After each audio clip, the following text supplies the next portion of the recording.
Greetings and blessings, dear friends in the Spirit 111. It is Eddie Luisi. How are you? I'm calling today's theme Peace and Stepping Stones. I'm going to read a little something that Darren Joseph sent to our Prayers and Blessings group this morning. I said, this is a good one. I'm going to make my theme around this. Thanks, Darren. This is from Emmy Den's Creations. Peace. It doesn't mean to be in a place where there is no noise, trouble, or hard work. It means to be in the midst of those things and still be calm in your heart. So, dear friends in the Spirit, how are you? I had an interesting week. Some of you who are in our private Facebook groups, and you're all invited, just have to say, invite me, let me in. I had a little hospital scare. I was in the ER Monday for 7 hours and Tuesday for 5 hours. I guess I had heavy-duty acid reflux, and in the esophagus I had bleeding, so I passed out in my house and scared my family. I'm sorry. But Lizzie, my wife, took me to the emergency room. But she sent out texts and prayers, and I felt all your prayers, and I felt all the warmth, and I was at peace, even in the time of trouble. And the first thing in my mind is, could this be COVID related? And I was more scared about that than anything else.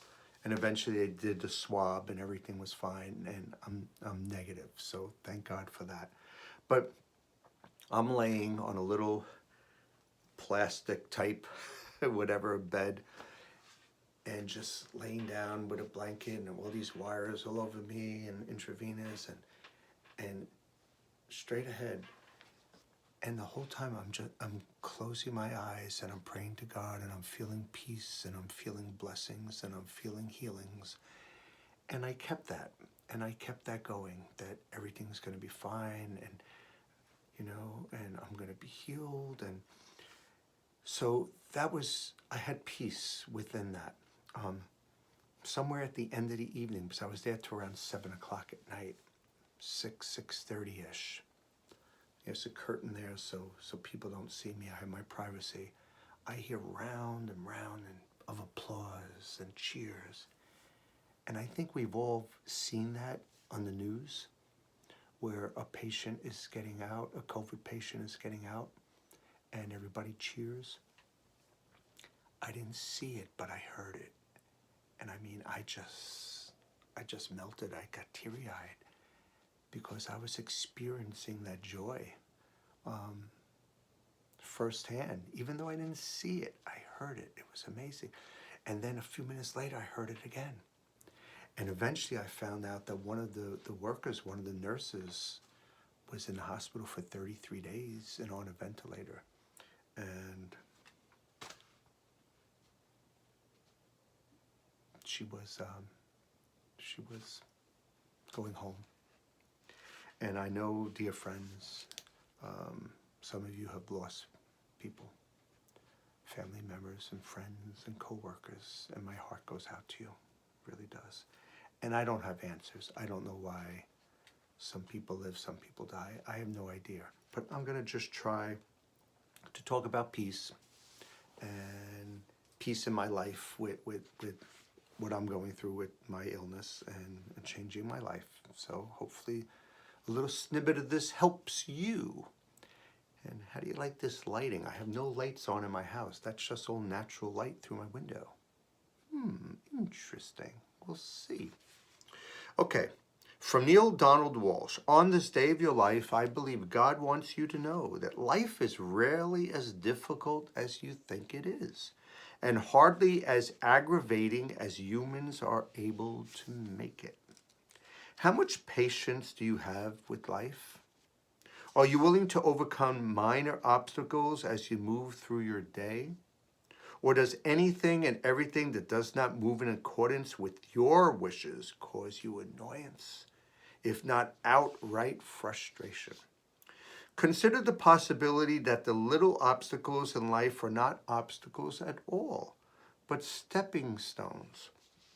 Look to see what they offer you in terms of growth, and you'll see their treasure. Love, your friend, Neil Donald Walsh.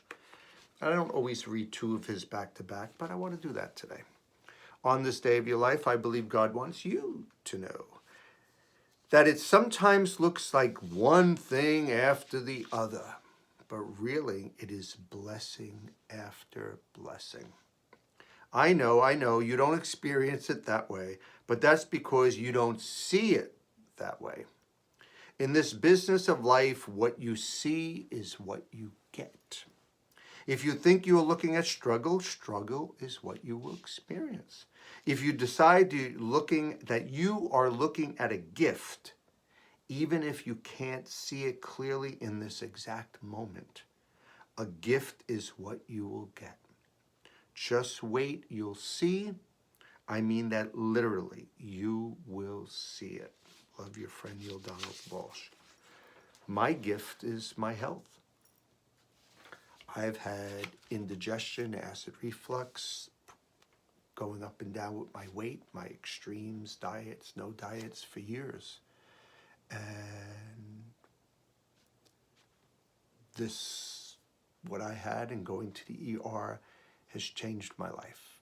And Lizzie, my dear wife, is going through websites. She used to be a producer, right, in TV, and she's going through websites and getting facts and getting diets and going to the health food store and getting me some healthy stuff and different diets. And honestly, the past few days, I feel great. I'm not drinking coffee and I have energy. I'm up till like 10 o'clock at night, no nap. It was like, wow, what's up with that? Just by eating whole foods and natural stuff and not all the processed stuff and all the triggers. So even though I had an obstacle in my life, and I'm counting it as a gift. So if any of you guys are going through anything medically right now, or family members or friends, you know, maybe you need to reevaluate and see what you could do to help yourself or help others. This is from Fasting and Feasting, Unity 2020. The Meaning of Grace by Reverend Eric Butterworth. Even though my face is lit, it's kind of hard to read because I have no light on my papers. Few words in Christian theology are used more or understood less than grace. What does it mean? How does it work in our lives? Though this word has been wrapped in mystery, it is really a very simple explanation of the natural flow of the creative process in the individual. You are not a helpless creature bobbing up like a cork on the seas of life. You are the very self-livingness of God. When you desire spiritual growth, it is God who first desires it in you. When you make an extra effort in your work, it is the divine urge in you that is working through you. You are not simply a subject of God, with God making notations of sin and error, or of good and righteousness. You are the activity of God in expression, beloved with an everlasting love. Grace, as the divine favor, the activity of God's love, is working for you constantly. It is not dependent upon any special faith or prayer on your part. You do not have to earn grace. It is not something that comes only to the good. It comes to all alike, simply because all alike are expressions of God. Grace is simply an explanation of a wonderful facet of the activity of God in you. It is not something to work for, to develop. It simply is. It is an assurance, an explanation of why things are never quite hopeless and why we never quite reap the full harvest of the error we sow, and why we always receive a little more good than we sow. That was from Celebrate Yourself. This is also from Unity, Daily Word. Protected. I am divinely protected. Nothing can ever harm me because I am always shielded by God's loving care. I remember this truth whenever I feel vulnerable and exposed. Excuse me. At these times, I take heart. I am comforted knowing that God, the one power and presence, is always within and around me. No matter what is happening in my environment or my relationships, it cannot touch what is present within me. God's protecting love lifts me and calms my thoughts. I repeat soothing affirmations at those times and I feel anxious or afraid. This simple act keeps me focused on God and centered in the spiritual presence that is always with me, protecting and guiding me. And from Job 11:18, and you will have confidence because there is hope. You will be protected and take your rest in safety. This is from Science of Mind, Always Whole. In 1943, in the Nazi labor camp of Czarzysko-Kamienna in Poland, I apologize if it's not saying it right, if I'm not saying it right, prisoners crafted a shofar, the ram's horn trumpet that Jews traditionally sound to usher in the high holy days. There are other accounts of prisoners sounding shofars at the camp of Auschwitz. For prisoners to practice their faith was strictly forbidden and could have resulted in death if they were caught.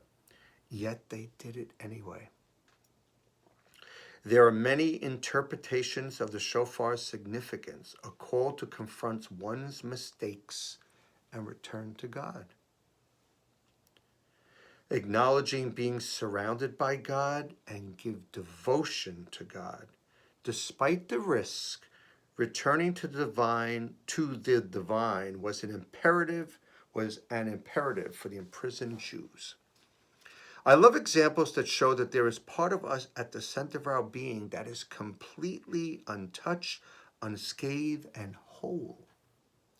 When they sounded the shofar, those prisoners were connecting with that place within them where the divine resides, a part of themselves that could never be touched or changed by outside circumstances. It is the deep well of divine strength that exists in everyone. It is this place that we find peace no matter what has happened to us or around us. This place is eternally available to us.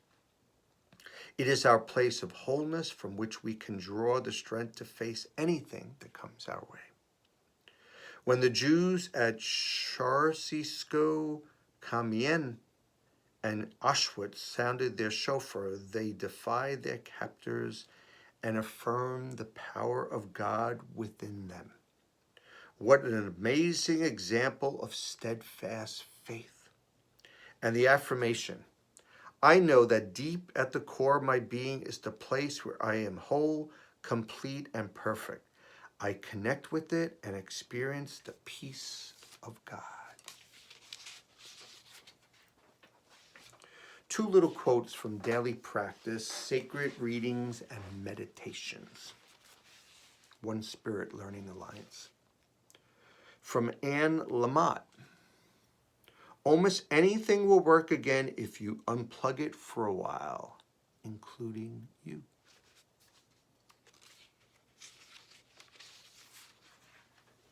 Another one from Maya Angelou. Hope and fear cannot occupy the same space at the same time. Invite one to stay. Hope and fear cannot occupy the same space at the same time. Invite one to stay. So, with my medical condition, no fear. I have hope. I have hope and I have peace and I have a loving family and I have you guys praying for me and sending well thoughts and wishes. So thank you. So this is something I wrote January 22, 2020. The actor and former football player Terry Crews was on Strahan, Sarah, and Kiki TV show. And he was chatting and he told a quick little story. He said he loves Legos. They are not broken, and our lives are not broken. They're just not done yet. We have to put the pieces together. Isn't that interesting, right? If you see a mess of Legos, it just looks like a mess. It looks like it's broken. But they're just pieces that need to be put together. And in this time of the COVID-19, and we need to try to find some peace. And I know a lot of you are going through things far, far worse than I am. And I'm sorry, and I'm sending good thoughts to you. And I don't have answers. I really don't.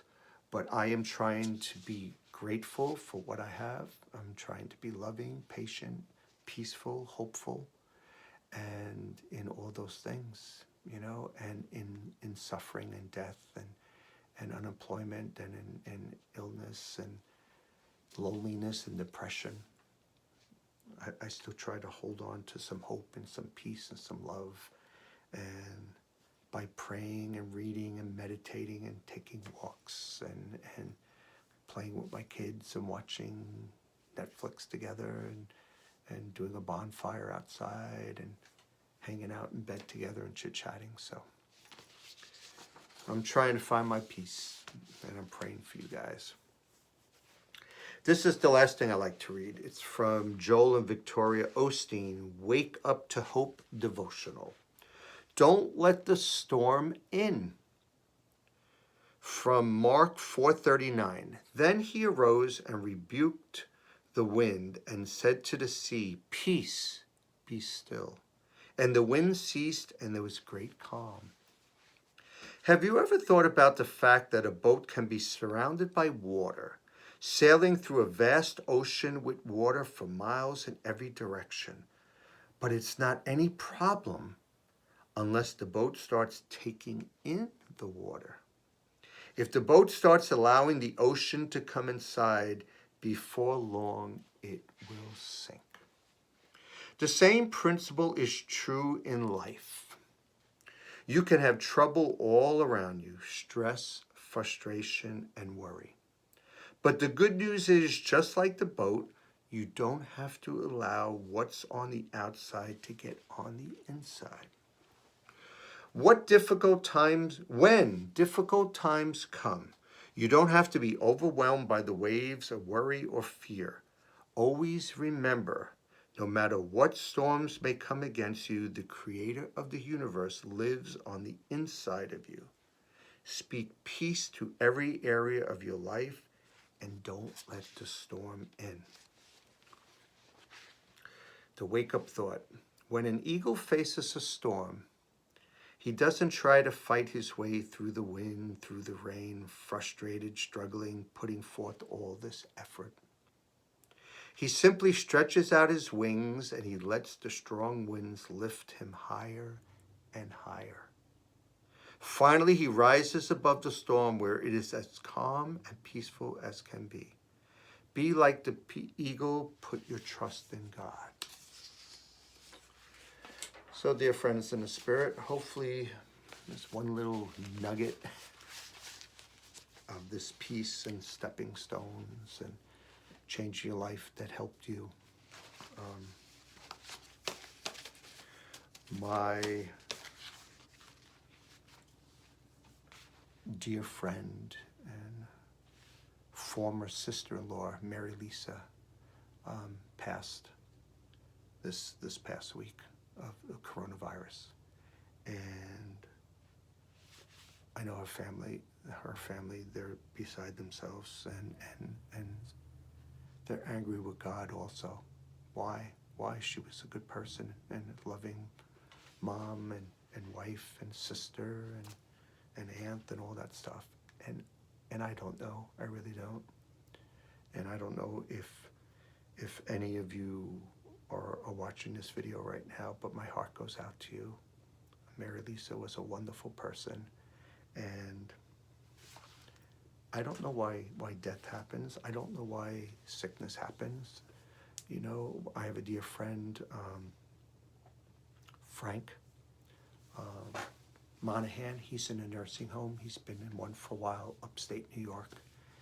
And his wife, Joan, I chat with her, and it was her birthday the other day, and it was their anniversary a few weeks ago, and their daughter took a picture of them. Joan was outside the window, and he was inside. They both had their hands touching each other, you know, in the glass. And the last time I spoke with her a few weeks ago, she said the virus was not in a nursing home at all. And now the other day, Ellen, Joan, and Frank's daughter, you know, wrote to me and thanked me and our family for calling her up on her birthday and singing happy birthday. But she said they had just this past week 7 deaths in the nursing home. And I forget the exact numbers. I'm just throwing out numbers, but something like 77 attendants, you know, residents out of 240 something are tested positive. So how did that change? And how did it change so quickly? There was peace in that nursing home, and now there isn't. I don't have answers, but all I do is I pray to God.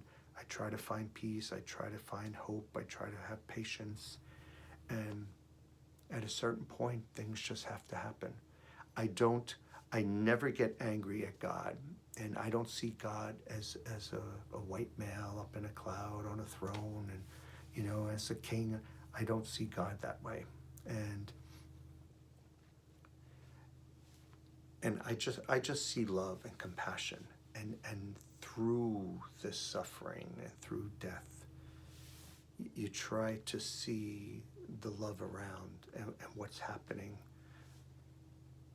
through that, with that, you know, and even with my suffering, and even with me going to the ER and passing out and being on the floor and scaring everybody in my family.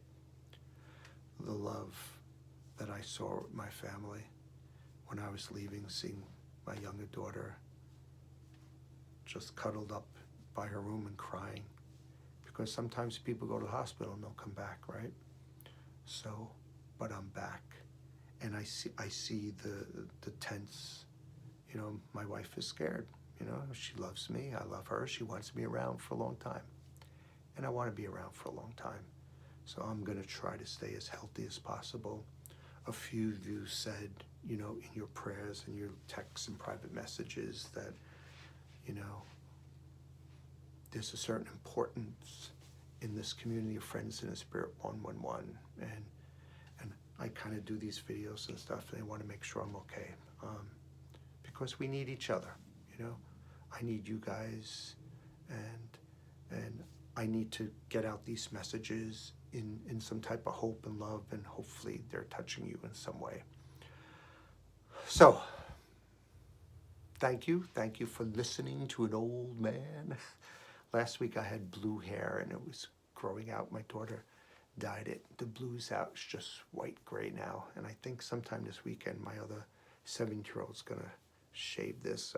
I don't know. We're gonna shave it like that. I don't know. I think she wants to slick it back and stuff like that. So next week you might see a different type of Eddie Louisi. Oh, and during this whole coronavirus stuff, you know, I've said this before, but I have a Word doc, and I write blessings during coronavirus, and every single day. Doesn't have to be anything big. It could be something really tiny. You know, my daughters gave me a face mask. That's a blessing. You know, I took a walk with my daughter yesterday, and we were talking about school and theater and things that she missed this year. It's a blessing. Not that she's disappointed and things didn't happen in her junior year this year, but a blessing that I got to spend a half hour with her and chit-chat and walk with her. So try to find that light in the darkness. Try to find that hope in the despair. Try to find the love in the sadness and the hate. And you know, I've been doing a lot of these Zoom interviews and other types of interviews with schools in different places. And it was interesting because Monday I was supposed to do one with Juilliard, New York City. And as soon as I got into the hospital, I text the person saying, I'm in the hospital, I'm not gonna be able to do it. And she said, oh my goodness, I hope you're okay. Don't worry about it. But I was in that bed 7 hours and I was getting bored. So I'm looking and it's getting closer to 3. It's getting closer to 3. So with one arm, I'm trying to find the Zoom button and trying to put the code because my other arm had the IV and I have all these wires on me and this and that. And I logged in and she said, oh my God, Eddie, you're here. I said, yeah. I said, can I be part of it? She goes, sure. And I guess there's a way of Zoom, if you close the video, if the person does, they put a picture up, like just a still. So I said, let's just have the still so people don't see me in the hospital. And that's what we did. So the still was up the whole time, and then I would mute and unmute my microphone so I could chime in. And then at the very end, because the whole Zoom was, 45 minutes or so, an hour. At the very end, when she was thanking everybody, I unfroze the video and they saw me in my bed and I gave them a wave and she got teary-eyed and she thanked me. And then I went back to my pretty face. But, a lot of times, people say, be a blessing, be blessed, be blessed and be a blessing. And I just felt very blessed where I was at the time, and I wanted to be a blessing and I wanted to share. And I think next week I'm going to talk about service to others and being a blessing to others. And that's one of the best ways to get over negativity and problems is to bless others and be a service to others and do good things to others, even through your grief and your disappointments and your heartaches and your sufferings. Because there's tons of other people that are hurting just as much, if not more. So you try to help those other people out. So, dear friends of the Spirit 111, I hope this message helped you a tiny bit. Un poquito, huh? So don't forget to share your faith, whatever your faith is, with family and friends. Cue the Spirit, cue your spirit in your family, in your neighborhood, in your community, at work, on the internet, with strangers in the supermarket. And stay blessed and be a blessing. Take care.